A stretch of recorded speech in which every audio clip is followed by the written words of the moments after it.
Gigi, Apple's dealing with a hacker problem as well as involving VPIs, right? VIPs, I should say, yeah. It's true. It's one of those cases where it's not always best to be first, Mark. Hackers broke into a wireless network.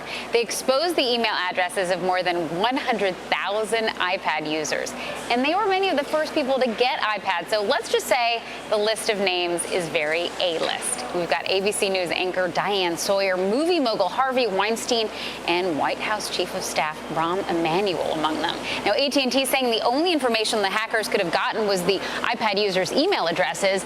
And a spokesman for security software company McAfee calls the incident embarrassing for AT&T and Apple. But as far as the iPad users themselves, he says knowing their email addresses is really more intriguing than dangerous. Mark and Julie. All right, Gigi Stone reporting. Gigi, thanks. Julie? Well, the hackers that Gigi was just referring to are from a firm that calls himself Goatse Security. We decided to find out what that firm was all about. I found their website. I tracked down one of their analysts by emailing sort of the general address, and he ended up calling me back. It's Jeff Owens. He's on the road from Des Moines, Iowa, and he's calling in now with more on this story. And Jeff, first of all, I got to say, you know, tracking you down was a little bit cloak and dagger here. I emailed that general address. You called me back, but you're not even on your own mobile phone. I mean, in your profession, is it helpful to be a little bit anonymous? Absolutely not. You know, I accidentally lost one of my bags in an airport, Very so I'm a mess here right now. But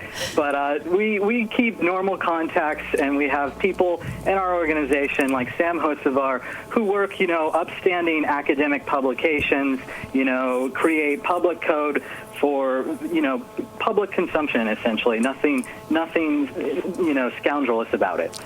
And so talk to us about how it was discovered that there was this vulnerability in the iPad that allowed these email addresses to be discovered.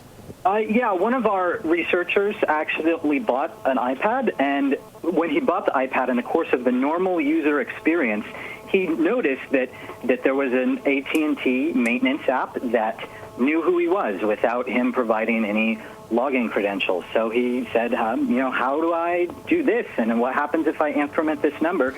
And boom, like, he gets all sorts of emails. And then you all turned over the information, or did you notify Apple or AT&T directly? What happened next exactly? Well, we made sure through various means that the AT&T hole was closed on AT&T's side, and then we decided to make a disclosure because we believe that the public has the right to know when their privacy has been breached. And this is a bigger issue than you may think, because if somebody has a zero-day Safari exploit, and at Pwn to Own at the last CanSec West conference, someone demonstrated Safari vulnerability on the iPhone and then did not disclose it to Apple. So there are zero-day exploits for the iPad and Safari platforms. And so if somebody had an exploit like this, and this vulnerability was left open, or somebody previously scraped this list, then they could theoretically email that whole list and have a nice little hit list of targets that are vulnerable to their exploit.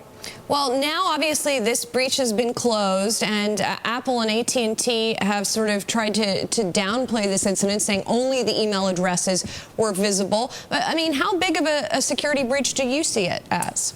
I see it as a fundamental violation of users' privacy. I mean, obviously, when I go to sign up for a service with a corporation, I don't expect the corporation to publicize me as a user of their service without my knowledge on a, you know, essentially a public server. So I think that it's a reasonably egregious security flaw, and use it in conjunction with another attack.